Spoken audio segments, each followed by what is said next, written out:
Good afternoon children. আজকে আমরা পড়ব বোধ পরীক্ষণ সম্পর্কে।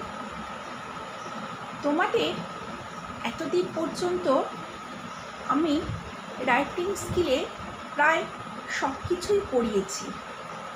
মোটামুটিভাবে ধরো পত্র লিখন এবং অনুচ্ছেদ রচনা বা প্যারাগ্রাফ রচনা, অথবা ধরো তোমাদের প্রবন্ধ কিভাবে রচনা করতে হবে সেটা সম্পর্কেও কিন্তু তোমাদের আইডিয়া আছে। আজকে তোমাদের আমি বোধ পরীক্ষণ ব্যাপারটা পড়াবো। বোধ পরীক্ষণ পড়ানোর আগে প্রথমে একটা জিনিস তোমাদের বলে দিতে চাই যে এই বোধ পরীক্ষণ ব্যাপারটা কিন্তু পুরোপুরি নির্ভর করবে তোমরা কোনো একটা প্যারাগ্রাফ পড়ে সেটা সম্পর্কে কতটুকু বুঝতে পারছো তার উপরে। অর্থাৎ বোধ পরীক্ষণ সঠিকভাবে করার জন্য তোমাদের কিন্তু রিডিং হ্যাবিট একটা খুব জরুরি ব্যাপার, যেটা তোমরা অনেকেই আমার মনে হয় না করো। মূলত আমরা এই বাংলা ক্লাসে রিডিং পড়ার হ্যাবিট ব্যাপারটা কিন্তু তোমাদের অনেক কমই আমি দেখি। এছাড়াও প্রত্যেক দিন যদি নিউজ পেপার পড়ো বা বাংলার লেখা গল্পের বই যদি পড়ো, তাহলে এই বোধ পরীক্ষণ ব্যাপারটা তোমাদের কাছে অনেক বেশি সহজ হবে। আজকে আমি এই বোধ পরীক্ষণ কাকে বলে এবং কি করে আমরা বোধ পরীক্ষণ লিখব বা করব, এই পুরো ব্যাপারটাকে নিয়ে আলোচনা করব। তোমাদের পরীক্ষায় 3টে প্যারাগ্রাফ থাকে। এই 3টে প্যারাগ্রাফ, প্রত্যেকটা প্যারাগ্রাফের জন্য 5 নম্বর করে ধরা থাকে। সেই হিসেবে তোমাদের এই 3টে প্যারাগ্রাফে 15 নম্বর থাকে। এই 3টে প্যারাগ্রাফ থেকে তোমাদের প্রথমে প্যারাগ্রাফগুলো ভালো করে পড়তে হয় এবং তোমরা নিশ্চয়ই দেখেছো এই প্যারাগ্রাফ থেকেই তোমাদের বিভিন্ন প্রশ্ন আসে। যদিও এই প্রশ্নগুলি খুবই সহজ এবং প্যারাগ্রাফ ভালো করে পড়লেই তোমরা এর মানেগুলো বুঝতে পারবে। সেক্ষেত্রে প্যারাগ্রাফটা 1 বার 2 বার 3 বার ভালো করে পড়ে এবং প্রশ্নের সঙ্গে প্যারাগ্রাফের উত্তরটা, অর্থাৎ অনেক সময় কি হয় প্রশ্নের মধ্যেই কিন্তু উত্তর অনেকটাই থাকে, সেই হিসেবে ভালো করে প্রশ্ন পড়ে তবে প্যারাগ্রাফটা তোমরা লিখতে, প্যারাগ্রাফ থেকে যে প্রশ্নগুলো আসে সেগুলো তোমরা লিখবে। এখন এই বোধ পরীক্ষণ কিন্তু সাধারণত কমন আসে না।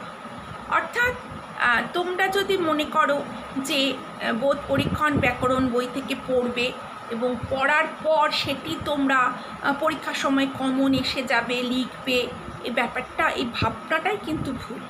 বোধ পরীক্ষণ পুরোটাই আনসিন। লিখবে তোমাদের কিন্তু লেখাও থাকে আনসিন প্যাসেজ, অর্থাৎ বইয়ের ভেতর যে গল্পগুলো বা এই ধরনের, ধরো তোমাদের চেনা গল্প যেটা তোমরা হয়তো বইতে পড়েছো, সেরকম জায়গা থেকে কিন্তু বোধ পরীক্ষণ আসে না। তবে সচরাচরভাবে বোধ পরীক্ষণ সাধারণত তোমাদের ক্লাস অনুযায়ী আসে। ধরো ক্লাস 6-এ একটি বাচ্চা, তারা যেই বোধ পরীক্ষণটা করতে স্বাচ্ছন্দ্য বোধ করবে, মানে তাদের জন্য যেই প্যারাগ্রাফটা দেওয়া হবে সেই প্যারাগ্রাফের বিষয়বস্তু এবং ভাষা অনেক বেশি সাবলীল এবং সোজা থাকে। তুলনামূলকভাবে ক্লাস 9-এ বা 10-এ তখন কিন্তু বোধ পরীক্ষণের জন্য যে প্যারাগ্রাফটা চুজ করা হয় সেটা অনেক বেশি তোমার কাব্যিক সৌন্দর্য এবং তার মধ্যে বেশ লেখারও একটা আলাদা রকমের বাঁথুনি থাকে। অর্থাৎ ক্লাস অনুযায়ী, মানে শ্রেণী অনুযায়ী তোমাদের বোধ পরীক্ষণের প্যারাগ্রাফ কিন্তু নির্ভর করে।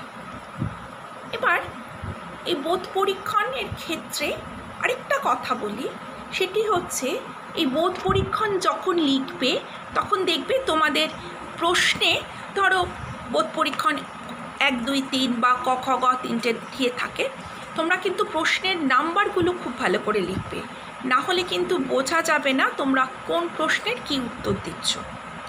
তাহলে এবার চলো আমরা শুরু করি আমাদের আজকের ক্লাস, বোধ পরীক্ষণ। বোধ পরীক্ষণ ব্যাপারটা কী? আমরা ইংরেজিতে একে বলি কম্প্রিহেনশন টেস্ট।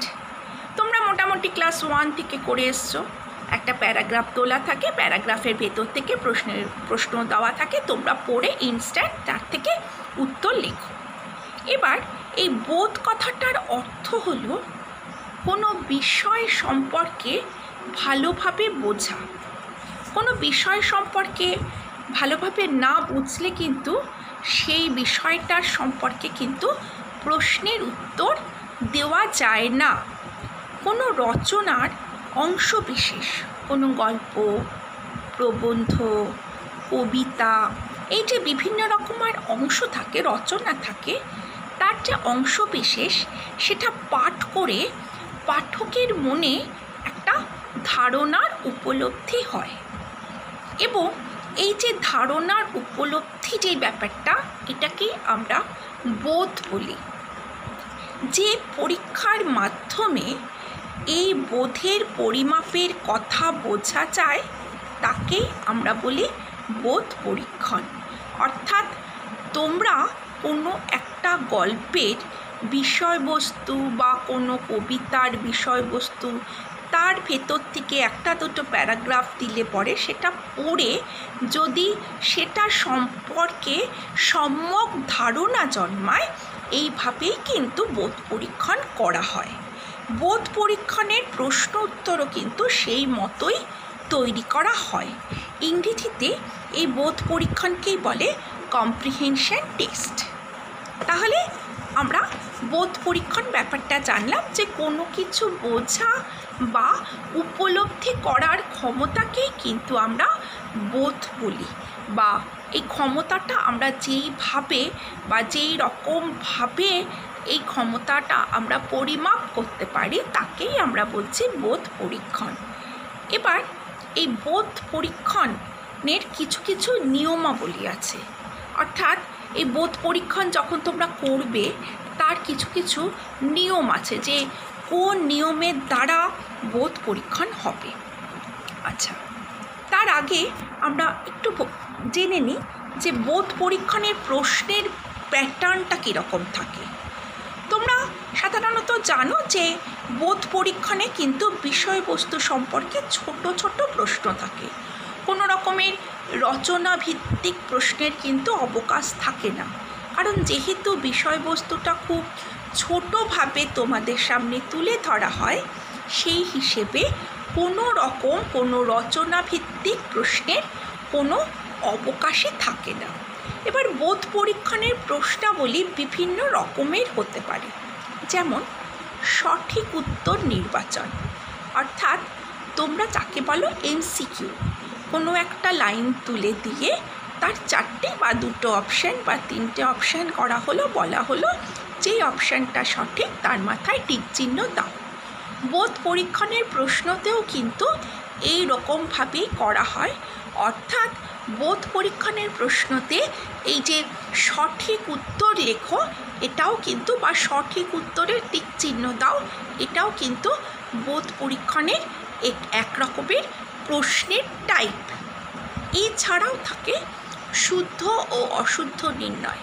এটাও কিন্তু শর্ট কোয়েশ্চেনের মধ্যেই পড়ে, যে শুদ্ধ অশুদ্ধ নির্ণয়, বা কোনো দুটো লাইন তুলে বললাম এটা সত্যি বা মিথ্যে, বা বিবৃতিটি সঠিক বিবৃতি কিনা, সঠিক উত্তরের পাশে টিক চিহ্ন দাও, ভুল উত্তরের পাশে ক্রস চিহ্ন দাও। মানে তোমরা যত রকমের অবজেক্টিভ প্রশ্ন করো, এই রকমের অবজেক্টিভ প্রশ্ন কিন্তু বোধ পরীক্ষণে আসতে পারে। এছাড়াও রয়েছে শব্দ জ্ঞানের পরীক্ষা, অর্থাৎ তোমরা শব্দটা সম্পর্কে কতটা জানো বা শব্দটা তোমাদের কাছে কতটা ফ্যামিলিয়ার, মানে শব্দটা তোমাদের কাছে কতটা পরিচিত, সেই হিসেবে শব্দ জ্ঞানেরও একটা পরীক্ষা দেওয়া হয়। কোনো শব্দের মানে দেওয়া হয়। হ্যাঁ, সেই শব্দের মানেটা হয়তো বলা হলো যে সাপোজ কোনো একটা লাইন আছে একটা প্যারাগ্রাফের মধ্যে, যে বালিকাটি ক্রন্দন করতে শুরু করল। এবার তোমাদের বোধ পরীক্ষণের প্রশ্নের মধ্যে এরকম প্রশ্ন দেওয়া হলো যে ক্রন্দন শব্দটির অর্থ, 4টে অপশান দেওয়া হলো, কান্না, হাসি, আনন্দ, মজা। এবার যারা এই ক্রন্দন শব্দটার অর্থ জানো তারা তো কান্নাতেই টিক দেবে। আর অনেক সময় তোমরা সঠিক অর্থ না জানলেও গল্পটা পড়ে বা কবিতাটা বা ওই প্যারাগ্রাফটা পড়ে সেই প্যারাগ্রাফের সম্পর্কে কিছু সম্যক জ্ঞান জন্মায়। ধরো যদি এই রকম আমি 2-3টে লাইন বলি যে একটি বালিকা একটি অসহায় অবস্থায় রাস্তায় পড়েছিল বা দাঁড়িয়েছিল, তার বাবা মা সবাই তার থেকে হারিয়ে গিয়েছিল। এমন সময় বালিকাটির খুব খিদে পেল এবং খিদে পাওয়াতে সে খাবার না পেয়ে বালিকাটি ক্রন্দন করতে শুরু করল। এইবার যদি বলি, ক্রন্দন কথাটির অর্থ হলো হাসি, আনন্দ, মজা, কান্না। তোমরা কিন্তু প্রথম 3টে লাইন পড়েছো, পড়ে তোমাদের মধ্যে কিন্তু তোমরা যদি ক্রন্দন মানে নাও জানো, তা সত্ত্বেও প্রথম এই যে 3টে কি 4টে লাইন পড়াতে তোমাদের কিন্তু এই ব্যাপারটা সম্পর্কে একটা ধারণা জন্মে গেছে যে ক্রন্দন কথাটির অর্থ কিন্তু হাসি, মজা এগুলো নয়, তার মানে কান্নাই হবে বা কোনো একটা কিছু না পাওয়ার জন্য কষ্ট হবে। তাহলে সেই হিসেবে এটা যেহেতু পুরো ব্যাপারটাই হচ্ছে তোমাদের কতটা কনসিয়াসনেস আছে, সুতরাং তোমরা যে কোনো লাইন বা কোনো শব্দের সঠিক মানেটা জানবে এমন নয়। যদি নাও জানো, 2-3টে লাইন পড়ে বা একটা প্যারাগ্রাফ পড়ার পর তোমাদের ওই বিষয় সম্পর্কে যতটুকু জ্ঞান জন্মায় বা যতটুকু আইডিয়া বা ধারণা জন্মায়, সেই ধারণার ওপর বশবর্তী হয়ে তোমরা কিন্তু উত্তরটা দিতে পারবে। ঠিক আছে? তাহলে এইটা হলো তোমাদের শব্দ জ্ঞানের পরিচয়। আর কি রকম আসতে পারে? হ্যাঁ বা না জনিত উত্তর, অর্থাৎ সঠিক উত্তর হলে হ্যাঁ, বা তোমরা যেটা ট্রু ফলস বা হ্যাঁ না, শুদ্ধ অশুদ্ধ, ব্যাপারটা কিন্তু একই। ওই ধরনের প্রশ্ন উত্তরও কিন্তু আসতে পারে। অর্থাৎ কোনো একটা বিবৃতি দেওয়া হলো, বিবৃতিটি যদি হ্যাঁ হয় তাহলে হ্যাঁ লিখবে, বিবৃতিটি যদি না হয় তাহলে তোমরা না লিখবে। এছাড়াও থাকে ক্রম অনুযায়ী সাজানো। ক্রম অনুযায়ী সাজানো মানে পরপর, ধরো আমি 2টো লাইন দিলাম, 3টে সব লাইন দিলাম, দিয়ে বললাম যে তোমরা বিবৃতিটি মানে যে গল্পটা বা প্যারাগ্রাফটা পড়েছিলে পড়ে ক্রম অনুযায়ী সাজাও। অর্থাৎ পরপর সিকোয়েন্স অনুযায়ী সাজানোকেই বলা হয় ক্রম অনুযায়ী সাজানো। এরপর থাকতে পারে শূন্যস্থান পূরণ। শূন্যস্থান পূরণ মানে অ্যাকচুয়ালি শূন্যস্থান পূরণ সেই অর্থে খুব একটা আসে না, তাও অনেক সময় বিবৃতিটি বা গল্পটি বা প্যারাগ্রাফটি পড়ে তোমাদের মনে কতটা ধারণা হয়েছে, অর্থাৎ তোমরা সঠিক জায়গাটি নির্বাচন করতে পারছো কি না, সেটা জানার জন্য কখনো কখনো শূন্যস্থান পূরণও দেওয়া হয়। এরপর যেটা খুব ইম্পর্টেন্ট, সেটা থাকে সংক্ষিপ্ত বা উত্তরধর্মী প্রশ্ন। এবার দেখো, সংক্ষিপ্ত বা উত্তরধর্মী প্রশ্নই কিন্তু তোমরা এ যাবৎ কালতে বেশি করে এসছো। কিছু MCQ থাকে এবং সঠিক উত্তর হ্যাঁ না, শুদ্ধ অশুদ্ধ, তো এগুলো থাকবে।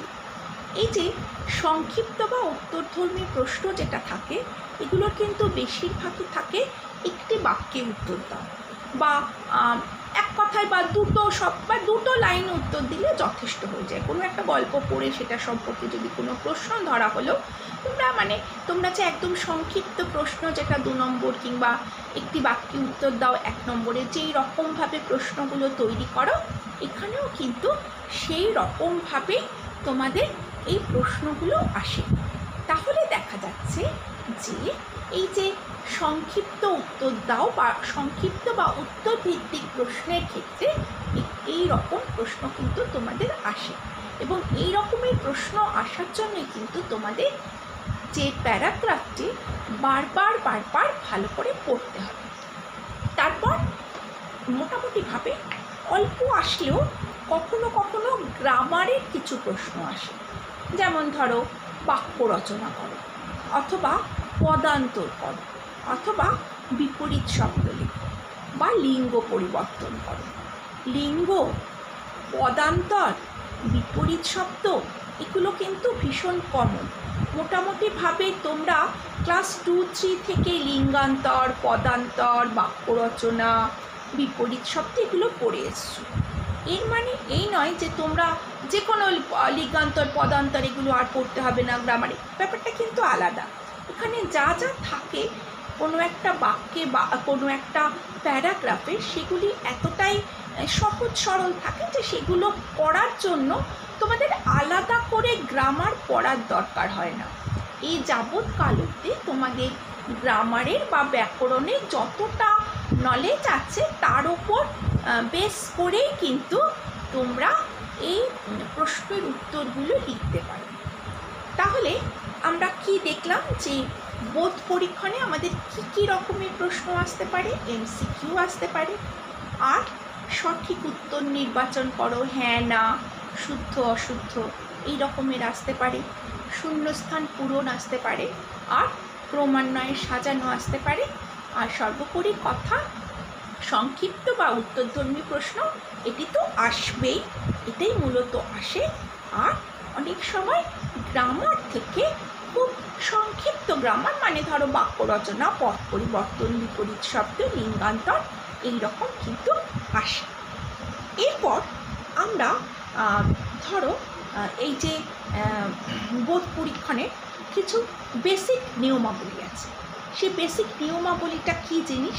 বোধ পরীক্ষণের যে বেসিক নিয়মাবলী, তাতে প্রথমেই তোমাদের একটা জিনিস বলে রাখি যে বোধ পরীক্ষণের যে অনুচ্ছেদটি থাকবে, সেই অনুচ্ছেদটি কিন্তু খুব ভালোভাবে তোমাদের পড়তে হবে।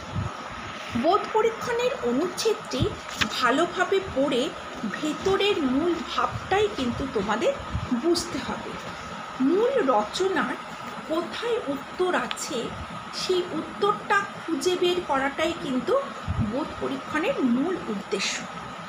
উত্তর অনেক সময় পরোক্ষভাবে থাকে, মানে ডাইরেক্টলি পড়ে তুমি উত্তরটা বুঝতে পারছো না।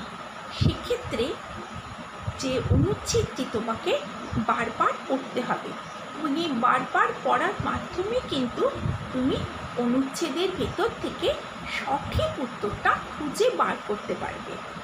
উত্তর কিন্তু, এবং এরপরে বলছি যে সংক্ষিপ্ত এবং উত্তর ভিত্তিক যে প্রশ্ন থাকে সে তাতে আমরা যখন আসবো তখন উত্তর কিন্তু হতে হবে ভীষণই সংক্ষিপ্ত এবং সাবলীল। কোনো রকম প্রদত্ত বিষয় থেকে হুবহু লাইন তুলে উত্তর দেওয়া যেতেই পারে, তবে সেটা না দিয়ে নিজের ভাষায় উত্তর দেওয়াটাই বাঞ্ছনীয়।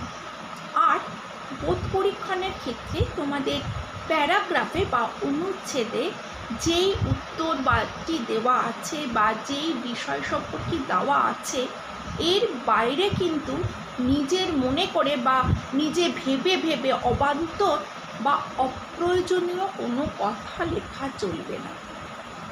ধরো তোমার মনে হলো যে এই গল্পটা তো ওরম হতেই পারে, ঠিক আছে 2 লাইন লিখে দিই, ব্যাপারটা কিন্তু সেটা একদমই নয়।